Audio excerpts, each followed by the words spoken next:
I'm Andrea, 35.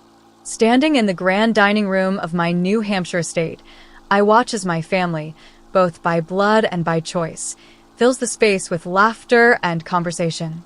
The Christmas lights twinkle outside, and the warmth of the fire and the people around me is almost overwhelming. But it wasn't always like this. A month ago, I was staring at my phone, reading a text message that felt like a punch to the gut. This year, it's just Emily's family. Hope you understand.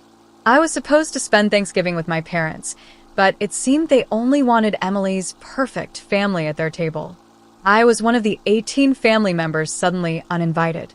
I remembered how I'd been preparing for the holiday, buying gifts for my nieces and nephews, and perfecting Grandma Rose's cranberry chutney recipe. Grandma Rose had called me the week before, excited to see me. I told her I wouldn't miss it for the world. But as I stood there in my Boston condo, looking out at the harbor, something inside me shifted. I decided to take matters into my own hands. I called Chef Henry and told him I wanted to host Thanksgiving dinner for 32 people at my estate. It was a bold move, but I felt it was time for a new tradition. That day, I also decided to revisit some old memories. I went to a climate-controlled storage unit and opened a box full of family photos. In every picture, it was the same story. Emily was always center frame, while I was on the edges, sometimes partially cropped out. I remembered the times when my parents had missed my important events because they were at Emily's volleyball games or other activities. They'd given Emily extravagant Christmas gifts while mine were practical. And when I got accepted into Harvard's computer science program, my father had scoffed at the idea of it being a real career for a girl. As I was going through these memories, Grandma Rose called. She was angry on my behalf, saying she should have spoken up years ago. I told her I was hosting Thanksgiving at my place, and everyone was invited. She was thrilled and promised to spread the word. The next day, I drove to my estate. Alan, the caretaker, greeted me and told me he'd checked the generator twice because a storm was predicted. I started preparing the guest rooms, making sure everything was perfect for each guest. I even had personalized place cards made for the dining table. But then my mother texted me, saying I was embarrassing the family.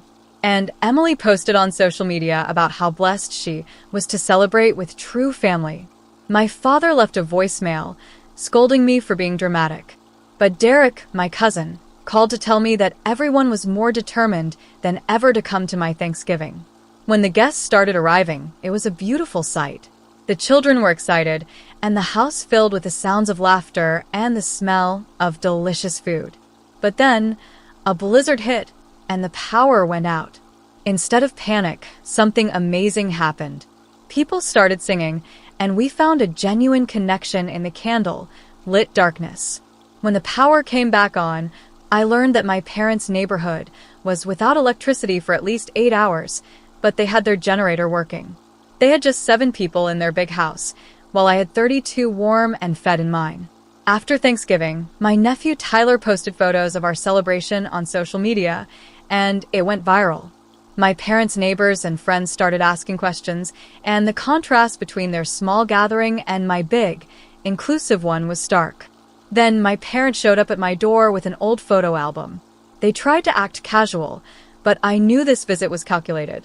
I showed them the evidence I'd collected over the years, my Harvard acceptance letter, my college bank statements, and my journal entries.